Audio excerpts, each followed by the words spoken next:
Market में जो कुछ भी बिक रहा है वो किसकी वजह से बिक रहा है? आपकी वजह से, क्योंकि आप उसे अच्छा कहते हैं, आपको उसकी ज़रूरत है, आप उसे खरीदते हैं। इतने सारे विज्ञापन आते हैं, मालूम है? जितना विज्ञापन आता है एक दिन में और जितने विज्ञापन पे खर्च होता है एक दिन में, अगर वो पैसा दाल रोटी सब्जी में खर्च किया जाए तो 2-4 करोड़ लोग सुबह शाम भोजन कर सकते हैं। कितना पैसा बर्बाद होता है, काहे के लिए होता है? लोगों को ये बताने के लिए कि तुम्हारा राग कितना बड़ा है।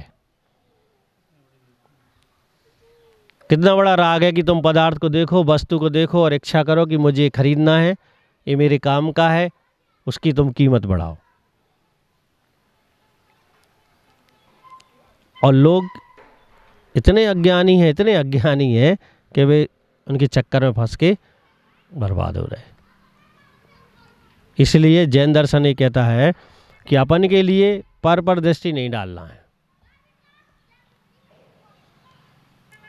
दूसरे का गिरेबान नहीं देखना है। किसका गिरेबान देखना है? स्वयं का। और जो स्वयं का गिरेबान देखता है वह व्यक्ति वास्तविकता में धर्ममय हो सकता है, वह धर्म का आनंद ले सकता है। अभी आप धर्म को समझते नहीं, आप समझते हैं कि मंदिर गए, चाल चढ़ा दिए तो धर्म हो गया, अभी अभिषेक होगा, अभिषेक देख लिया तो धर्म हो गया। ये तो धर्म की क्रियाएं हैं। धर्म का अर्थ तो ये है कि अंतस चेतना में पर पदार्थों के प्रति जो आसक्ति है वह कम हो जाए, समाप्त हो जाए। और जब तक वह समाप्त नहीं होगी तब तक आप कह रहे हो कि हम धर्म कर रहे हैं, वास्तविकता में धर्म नहीं हो रहा है। इसलिए आचार्यों की बात हमें माननी चाहिए। और आचार्य यही तो कहते हैं, बस दिन भर अपने घर के काम करो, सुबह शाम थोड़ा सा समय देकर कोशिश करो, प्रयास करो कि हम ये समझ लें कि वास्तविकता में हम संसार में हैं तो क्यों हैं, और संसार से हम छूटेंगे तो क्यों छूटेंगे। वो कारण खोजने चाहिए कि हम कैसे मुक्त हो जाएंगे।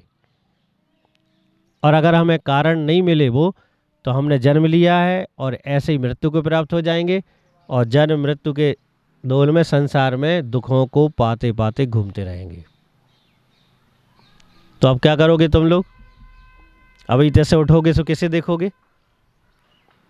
हमारा जब तक अंधों को टाइम हो जाता भोजन करने का,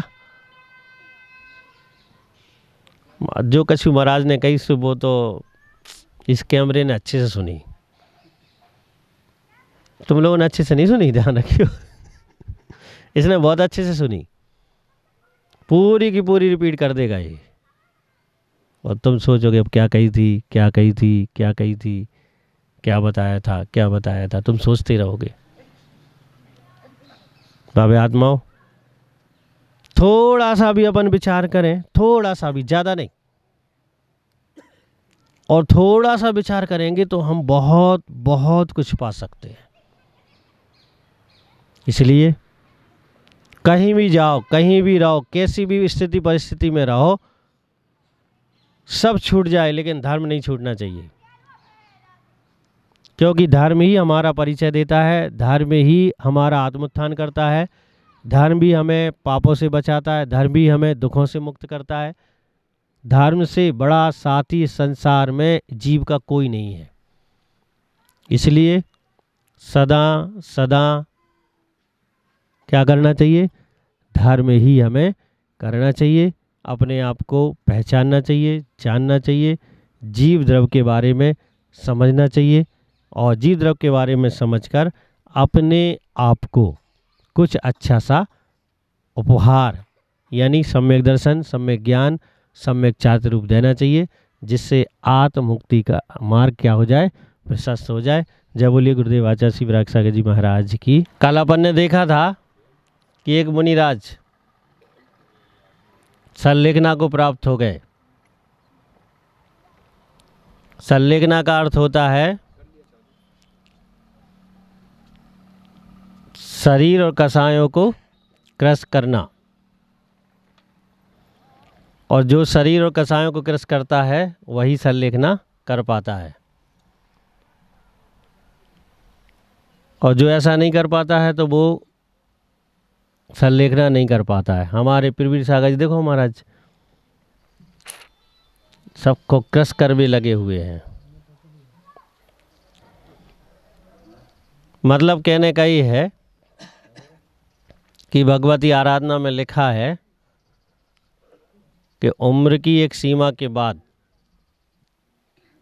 गृहस्थ और साधु को समाधि की यानी संलेखना की तैयारी करनी चाहिए। जगन रूप से उन्होंने कहा अंतर्मुहूर्त की, और उत्कृष्ट रूप से उन्होंने कहा 12 वर्ष की, यानी 12 वर्ष पहले से तैयारी करनी चाहिए कि अंत में समाधि मरण हो जाए। 12 वर्ष का इसलिए समय दिया ताकि बहुत अच्छे से तैयारी हो सके। उन्होंने विभाग बनाए 2-2 वर्ष के, कि प्रथम 2 वर्ष में छोटे रूप में साधना, फिर बढ़ाते हुए अंतिम 2 वर्ष में साधना उत्कृष्ट रूप से कर कर शरीर का अंत में त्याग कर देना। संलेखना का अर्थ होता है कि विशुद्ध परिणामों के साथ शरीर छोड़ना, यानी मृत्यु को प्राप्त होना। ये काम आसान नहीं है, सभी भव्य आत्माएं इस अवसर को नहीं पा पाती हैं, सौभाग्य सभी को नहीं मिलता है। लेकिन जो अपना लक्ष्य बना लेता है और लक्ष्य बनाकर जो इस मार्ग पर चलने की कोशिश करता है वह तो सफल हो ही जाता है। इसलिए प्रत्येक श्रावक के लिए और प्रत्येक साधु के लिए क्या करना चाहिए? संलेखना के उपाय करने चाहिए। आचार्य समध्वर स्वामी लिखते हैं, उनसे प्रश्न किया किसी ने कि संलेखना किसे कहते हैं, तो उन्होंने लिखा धर्माय तनु विमोचन संलेखना मार्या, यानी धर्म के लिए शरीर को छोड़ना, अर्थात धर्म ध्यान करते हुए शरीर को छोड़ना संलेखना कहलाता है। विशुद्ध मन से सम्यक दर्शन, सम्यक ज्ञान और सम्यक चारित्र के साथ धर्म ध्यान करते हुए शरीर का त्याग कर देना। क्योंकि जब तक धर्म ध्यान नहीं होगा तब तक विशुद्धि नहीं होगी, और जब तक विशुद्धि नहीं होगी तब तक संसार को काटने का साधन नहीं बन सकता।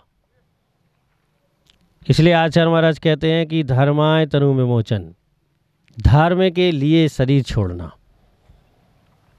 अपन देखते हैं कोई भी मुनिराज जब वृद्ध अवस्था को प्राप्त होते हैं, जैसे हमारे नैमी सागर जी महाराज। क्यों नैमी सागर जी महाराज वृद्ध हुए कि नहीं हुए? अभी उम्र से तो हो गए वृद्ध। अब क्या करना है? संलेखना करना है। अब संलेखना करना है। कैसे करना है? तो धर्म ध्यान करते हुए करना है, और सबसे अनिवार्य है संलेखना में सम्यक दर्शन।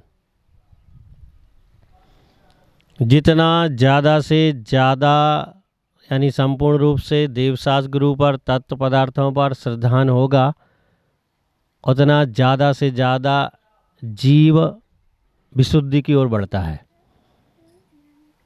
उसकी उतनी ज़्यादा से ज़्यादा कसाएं मंद होंगी, वह शरीर से उतनी ज़्यादा से ज़्यादा आसक्ति को घटा सकता है। इसलिए किसी भी मुनिराज की जब संलेखना होती है तो उन्हें 2 ही उपदेश दिए जाते हैं। एक, इंद्रियों के विषयों से विरक्ति दिलाई जाती है। दूसरी, कसायों से विराम देने को उनको उपदेश दिया जाता है, यानी भोजन पान पर प्रतिबंध लगता है और आत और रौद्र ध्यान पर प्रतिबंध लगता है। और वह भाव सहित इस प्रतिक्रिया को जब स्वीकार कर लेते हैं तो परिणाम उनका जीवन के अंत में जो लक्ष्य होता है यानी समाधि मरण होता है, वो उनका परिणाम उन्हें मिलता है।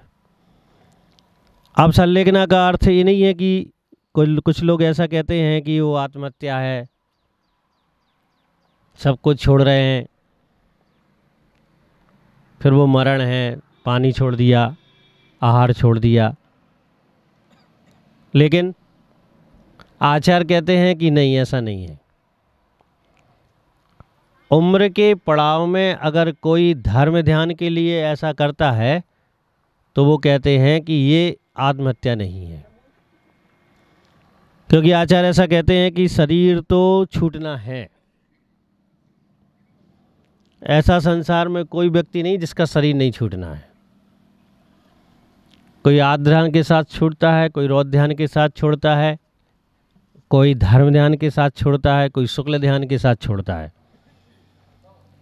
लेकिन इस पंचम काल में संभव है कि व्यक्ति अगर सम्यक दर्शन प्राप्त कर ले तो वह धर्म ध्यान के साथ शरीर को छोड़ सकता है। और धर्म ध्यान के साथ शरीर को छोड़ना ही संलेखना नाम पाती है। अब धर्म ध्यान कैसा है? दो प्रकार का होता है, एक अंतरंग और एक बाहरंग। अंतरंग में कसायों को मंद किया जाता है, क्रोध मान माया लोभ के लिए कंट्रोल किया जाता है। बाहरंग में शरीर की सुख सुविधाओं पर प्रतिबंध लगाकर शरीर पर कंट्रोल किया जाता है। अगर किसी का शरीर हष्टपुष्ट है, किसी का शरीर ताकतवर है, जब उसे संलेखना करना है तो 12 वर्ष के अभ्यास में उसे कमज़ोर करना पड़ेगा। किसी की कसाएं बलिष्ठ हैं, क्षण क्षण में क्रोध आता है, बात बात में वह क्रोध करता है या और भी कोई प्रतिक्रिया होती है, तो उसे कसायों पर प्रतिबंध लगाकर समता धारण करनी पड़ेगी। कितने सारे उदाहरण वर्तमान युग में आए हैं मुनि राजों के कि मस्तक पर सिगड़ी रख दी, लेकिन कसायों को उग्र नहीं किया। बहुत कठिन काम है। आज के समय कोई व्यक्ति किसी से कुछ कह कर तो देखे, वो मारने को तैयार हो जाता है, अपशब्द बोलने को तैयार हो जाता है, ईर्ष्या करने लगता है, दूसरे की निंदा करने लगता है। बहुत कठिन काम है। लेकिन आचार्यों ने प्रथमान युग में इसलिए इतने बड़े बड़े उदाहरण प्रस्तुत किए, उन्हें पता था कि पंचम काल में कोई किसी को जला देगा तो वो समता नहीं रख पाएगा, ये पक्की बात है। किसी के सिर पर इस पंचम काल में कोई जलती हुई सिगड़ी रख दे तो वो तो समता नहीं रख सकता। लेकिन इतने बड़े बड़े उदाहरण इसलिए दिए कि ये विचार तो कर ले कि कम से कम कोई 2 अपशब्द बोल रहा है तो समता के साथ उन्हें सुन ले, कम से कम कोई थोड़ा सा कष्ट दे रहा है तो उसे समता के साथ सहन कर ले, इतना तो कर ले वो कम से कम। इसलिए उन्होंने इतने बड़े बड़े, इतने महापुरुषों के इतने भयंकर उपसर्गों के उदाहरण दिए। अभय घोष मुनिराज देखो, उसके ही पुत्र ने पहचाने बिना दोनों हाथ काट दिए, दोनों पैर काट दिए,